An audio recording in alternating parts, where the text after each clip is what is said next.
Aleluia, aleluia, aleluia. Pelo Evangelho o Pai nos chamou, a fim de alcançarmos a glória de nosso Senhor Jesus Cristo.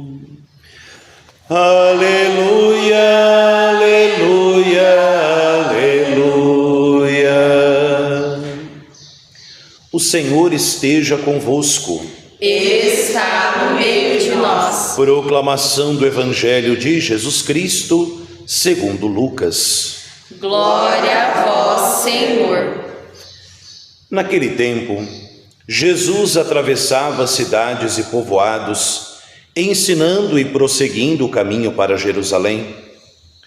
Alguém lhe perguntou: Senhor, é verdade que são poucos os que se salvam? Jesus respondeu: Fazei todo o esforço possível para entrar pela porta estreita, porque eu vos digo que muitos tentarão entrar e não conseguirão. Uma vez que o dono da casa se levantar e fechar a porta, vós do lado de fora começareis a bater dizendo: Senhor, abre-nos a porta. Ele responderá: Não sei de onde sois.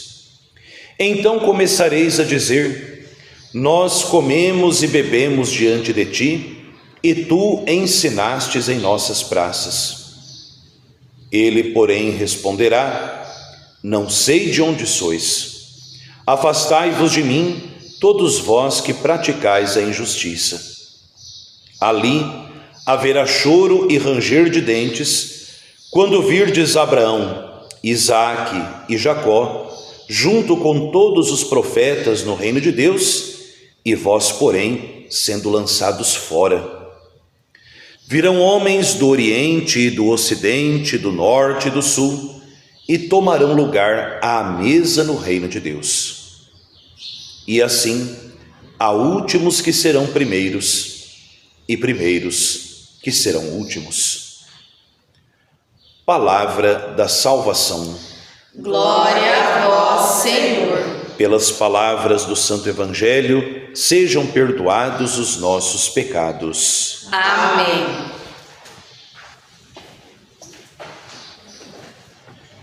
Irmãos, o Espírito vem em socorro da nossa fraqueza. É o próprio Espírito que intercede em nosso favor. Amados irmãos e irmãs que celebram conosco esta Santa Missa, na manhã desta quarta-feira da 30ª semana do Tempo Comum, hoje dia 29 de outubro, vocês aqui presentes na Capela da Casa de Nazaré, você também que celebra conosco através da Rádio Liberdade FM, medita a Palavra de Deus através do nosso canal no YouTube.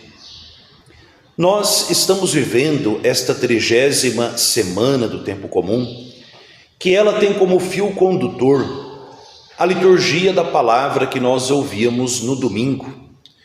E no domingo, Jesus nos contava aquela parábola do fariseu e do publicano. E ali ele nos dizia, não vou eu aqui fazer a homilia de domingo de novo, ali ele nos dizia algo muito sério. A falta de humildade, a soberba, podem colocar abaixo toda uma vida cristã. Não basta ser muito piedoso, não basta ter ali uma vida de oração monástica, se o que nos move não é justamente esse espírito de humildade. Guardem bem isso.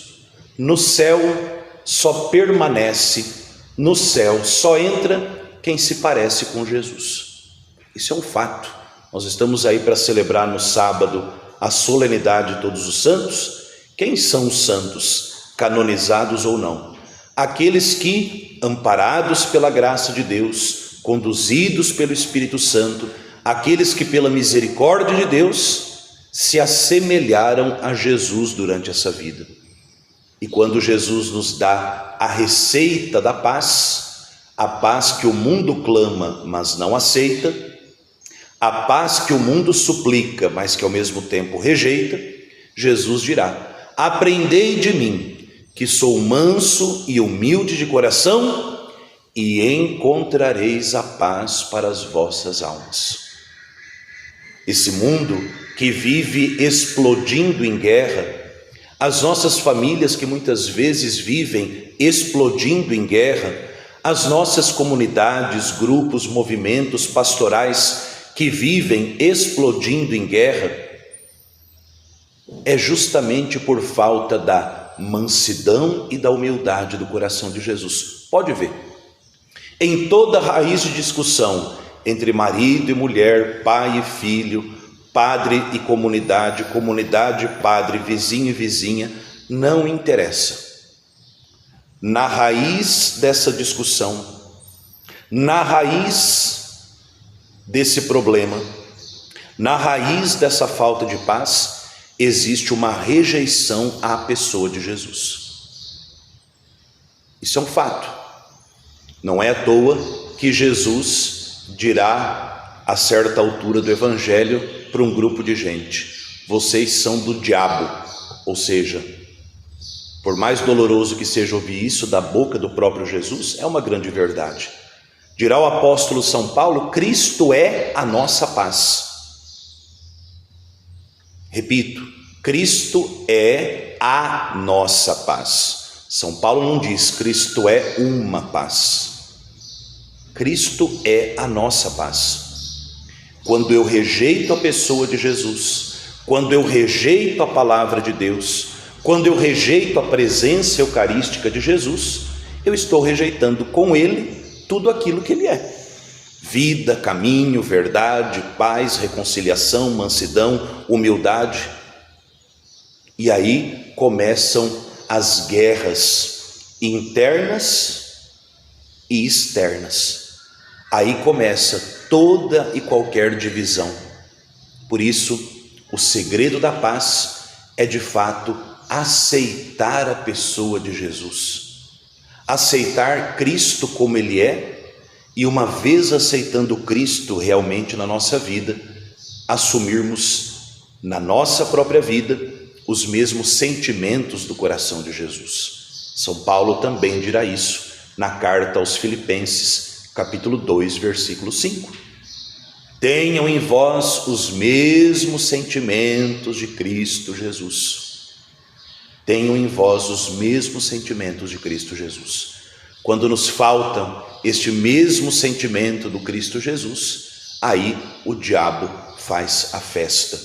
Já dizia muito bem a oração da Santa Missa de hoje: Senhor, aumentai em nós a fé, a esperança e a caridade. E para conseguirmos aquilo que o Senhor nos prometeu, fazei-nos cumprir os mandamentos que o Senhor nos deu. Nós muitas vezes queremos o que Deus promete, mas não queremos os mandamentos que Ele ordena. E uma coisa é inseparável da outra. Disse Deus ao nosso pai Abraão: caminha na minha presença e serás perfeito. Se você obedecer os meus mandamentos, disse Deus, tanto a Abraão como a Moisés e ao povo eleito, se você obedecer os meus mandamentos, eu serei amigo dos teus amigos e adversário dos teus adversários. São promessas que somente Deus pode cumprir. E sendo Ele a verdade plena, a verdade absoluta, Deus não engana, Deus não mente e Deus não volta atrás. E como cumprir esses mandamentos? Como assumir a pessoa de Jesus na nossa vida? Sozinhos a gente não dá conta. Por isso São Paulo hoje, ele já começa nos dando esse bom dia, dizendo: somos todos gente fraca. Então, esses coaches que tem por aí, essas autoajudas que no fundo só ajuda o bolso de quem vende o seu livrinho, diante da palavra de Deus não se sustentam. Porque a palavra de Deus não é uma autoajuda. A palavra de Deus é a sabedoria de Deus escrita para a nossa vida. E a sabedoria, ela nem sempre diz para a gente o que a gente quer. A sabedoria sempre nos dirá o que nós precisamos. E hoje a palavra de Deus já começa com esse ânimo. Somos gente fraca. E na nossa fraqueza, Deus não nos abandona. Na nossa fraqueza, o Espírito Santo vem em socorro. É o Espírito Santo que vem em socorro dessa nossa fraqueza, dessa nossa miséria, como aconteceu com a Virgem Maria.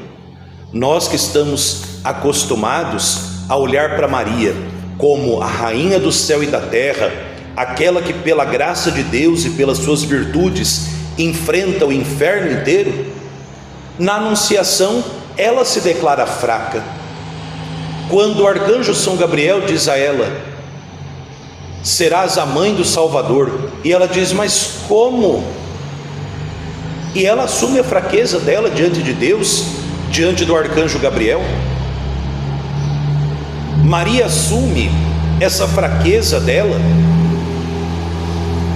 Maria assume a sua limitação. Ela diz: eu não conheço homem.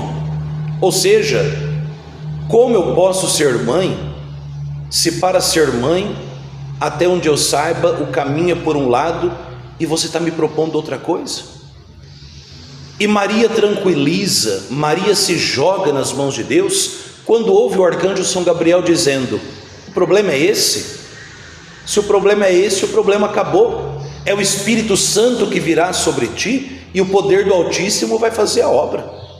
E Maria diz: pois bem, fraca como eu sou, eu me coloco nas mãos de Deus. Eis aqui a escrava do Senhor, faça-se em mim segundo a tua palavra. E aquela que foi humilde ao proclamar a sua pobreza, a sua fraqueza, aquela que é a humilde escrava do Senhor, se torna não apenas a mãe de Deus, mas também a rainha do céu e da terra.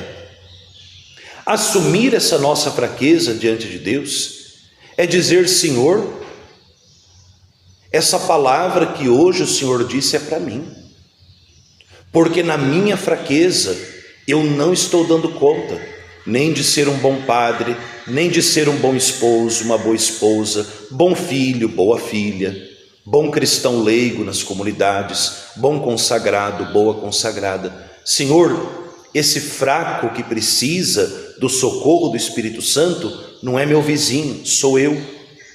E esse Espírito Santo não apenas vem em socorro da nossa fraqueza, mas ele também intercede por nós. Ou seja, o próprio Deus intercede pela gente. O Espírito Santo não é só a pombinha que voa para um lado e para o outro. O Espírito Santo é a terceira pessoa da Santíssima Trindade. É Deus com e como o Pai e o Filho.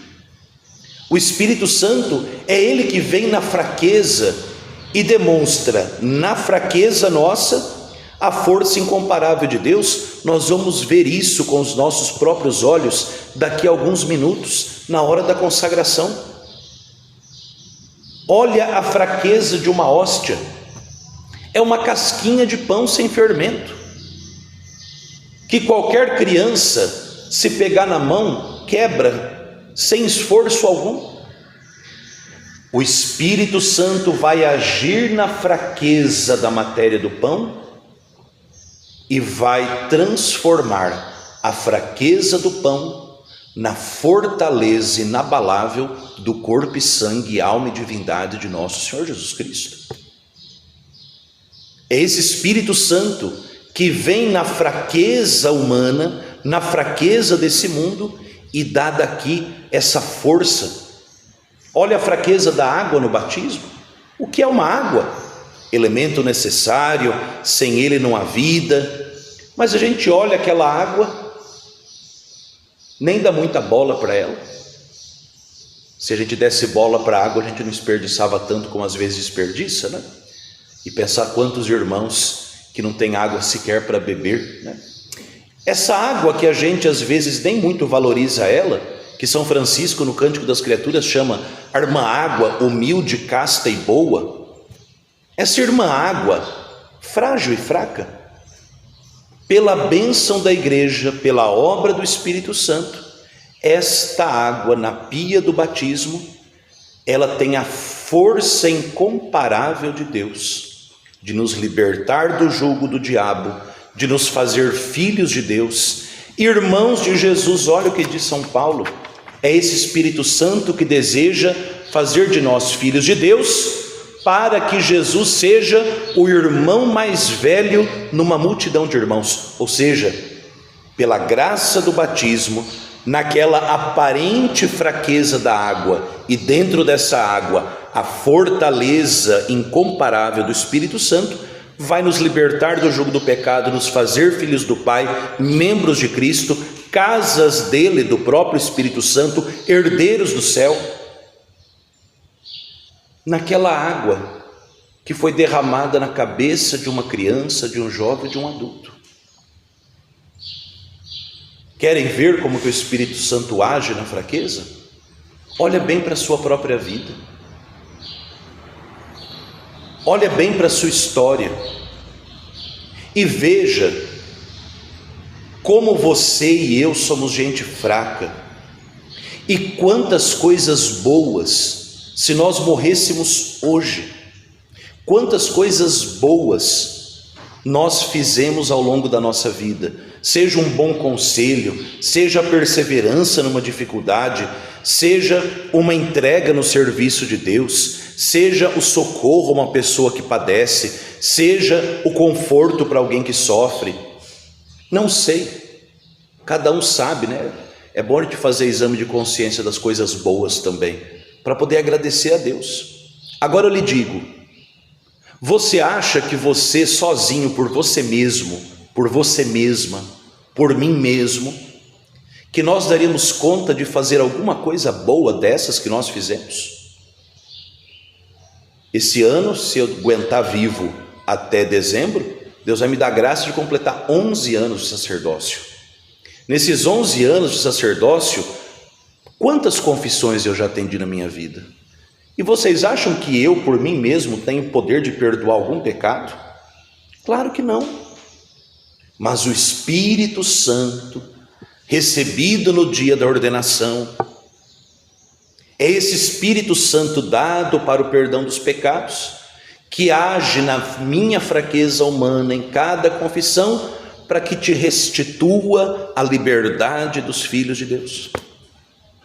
Veja, meu irmão, minha irmã, amar o Espírito Santo, abraçar esse Espírito Santo, é permitir que esse Espírito Santo também nos abrace. É permitir que esse Espírito Santo faça em nós a obra mais bonita que Ele deseja fazer. E a obra mais bonita que Ele deseja fazer é fazer você e eu sermos santos. Porque o Espírito Santo, sendo Deus, Ele sabe que não existe coisa mais bonita nesse mundo do que Deus. Então Ele vai querer colocar no nosso rosto o rosto do próprio Deus. Já dizia um autor antigo que Deus Pai deseja em nós, em mim e em vocês, o rosto do próprio Jesus. E esse autor chamava o Espírito Santo de o artesão da santidade. É ele que vai entalhando na nossa cara de pau o rosto do próprio Jesus, ao ponto de sermos mais parecidos com Deus.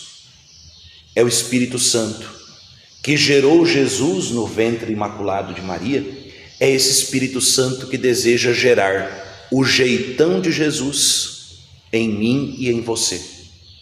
Opa, padre, então aqui é só cruzar o braço e deixar o Espírito Santo fazer? Para conseguirmos o que prometeis, fazei-nos praticar os mandamentos que ordenais. Senhor, é verdade que são poucos os que se salvam? Jesus não diz nem que sim e nem que não. Ele vai dizer, façam todo o esforço possível. Quando o nosso esforço casa com a ação do Espírito Santo, uma auréola aparece na nossa cabeça. Isso é a santidade. A santidade é o casamento da força do Espírito Santo com o esforço humano.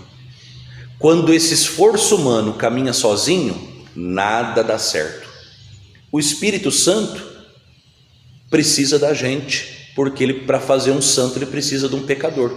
Quem são os santos? São os pecadores que se deixaram conduzir pelo Espírito Santo. E olha, minha gente, é mais difícil ter humildade para deixar Deus agir do que a gente fazer as coisas por nós mesmos. É muito difícil ser humilde ao ponto de dizer: Senhor, toma a rédea da minha vida. Né? Vocês aí que são casados e tudo mais, não sei como que é que funciona na questão de dirigir um carro, por exemplo, né? Às vezes a crise começa ali na hora de ligar o carro. O marido já fala para a mulher assim: deixa que eu vou porque... Quando o marido é humilde para dizer assim: pega a chave, conduz você. É isso que o Espírito Santo deseja que a gente faça. Que a gente diga: olha, eu sei dirigir, mas o Senhor dirige melhor do que eu. O meu esforço consiste em não atrapalhar o Espírito Santo. Se o nosso esforço consistir em não atrapalhar o Espírito Santo, eu não duvido, todos nós nos encontraremos no céu. E um dia, mais cedo ou mais tarde, no dia 1º de novembro de algum ano, na festa de todos os santos, celebrarão vocês e eu, como gente que não quis atrapalhar o Espírito Santo. E assim, ele teve livre passe, ele teve livre acesso para fazer em você e em mim a obra da santidade, que é a obra mais bonita. Que Maria Santíssima, juntamente com seu esposo São José, que se deixaram conduzir e guiar pelo Espírito Santo, que eles intercedam por nós e por toda a igreja, para que vocês e eu, na escola de São José e de Nossa Senhora, sejamos gente fraca, porém fortalecidos por esse Espírito Santo, que é o amor do Pai e do Filho em nós. Jesus manso e humilde de coração, fazei o nosso coração semelhante ao vosso.